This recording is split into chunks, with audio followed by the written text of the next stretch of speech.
Congolaises, Congolais, mes très chers compatriotes, je m'adresse solennellement à vous en ce jour dans un contexte exceptionnel en rapport avec la situation sécuritaire que connaît notre pays dans sa partie orientale. Ce contexte d'agression et d'occupation des territoires dans le Nord Kivu est perpétré par le groupe terroriste dit du M23 avec l'appui avéré en hommes et en logistique du Rwanda.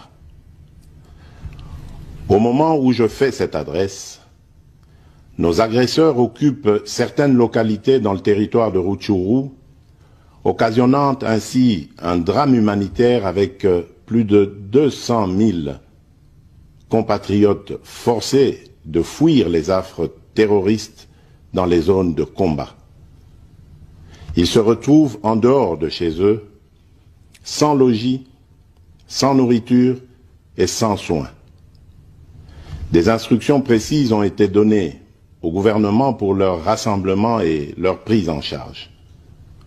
Au-delà de ces efforts, j'en appelle à un élan général de solidarité pour alléger leur fardeau. Certes, cette situation n'est pas nouvelle.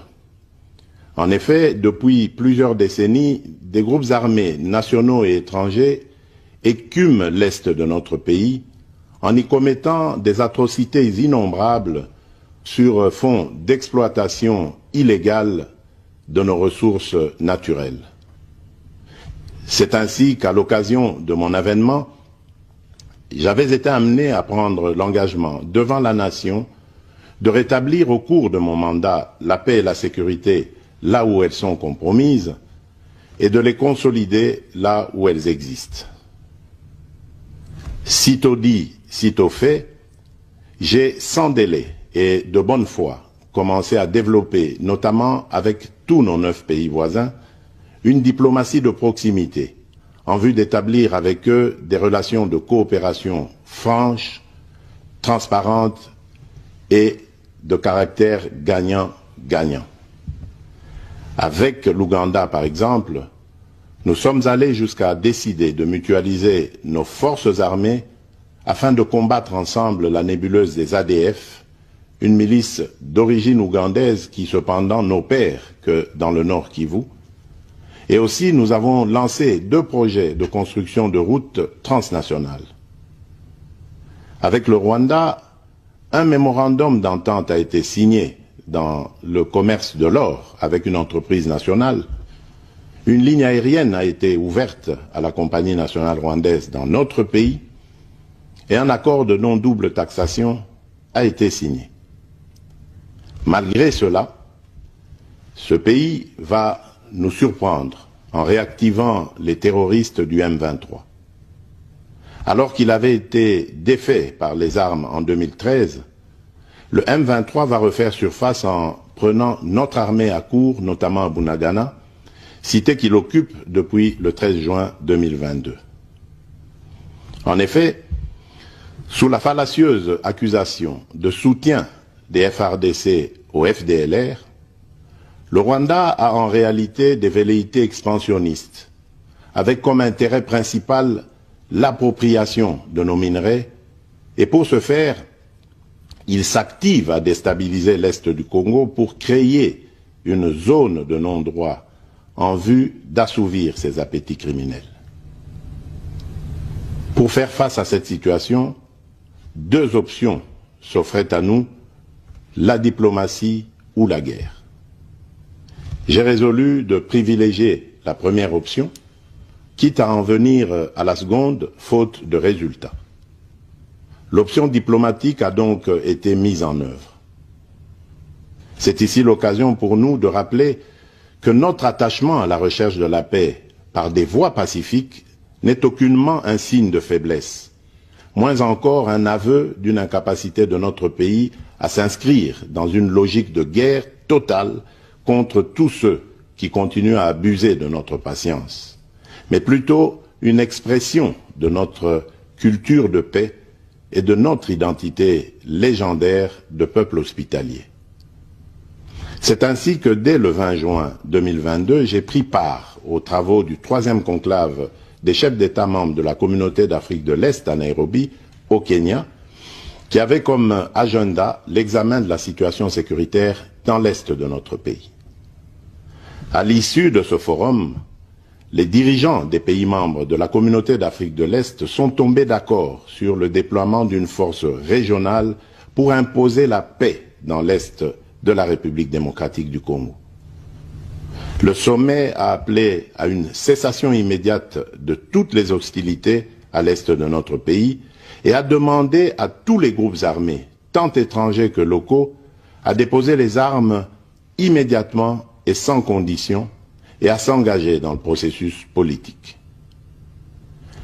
Le 6 juillet 2022, j'ai accepté de rencontrer à nouveau le président du Rwanda, cette fois à Luanda, sous l'égide du président João Lourenço, sous couvert de la conférence internationale des régions des Grands Lacs africains, la CIRGL. Il en est sorti une feuille de route qui stipule entre autres objectifs normaliser les relations politiques et diplomatiques entre la République démocratique du Congo et le Rwanda. Et pour y parvenir, la première action retenue, arrêt des hostilités et retrait du M23 des positions occupées conformément au communiqué final de Nairobi. Une fois de plus, aucune avancée sur le terrain de la paix attendue par notre population n'a été observée.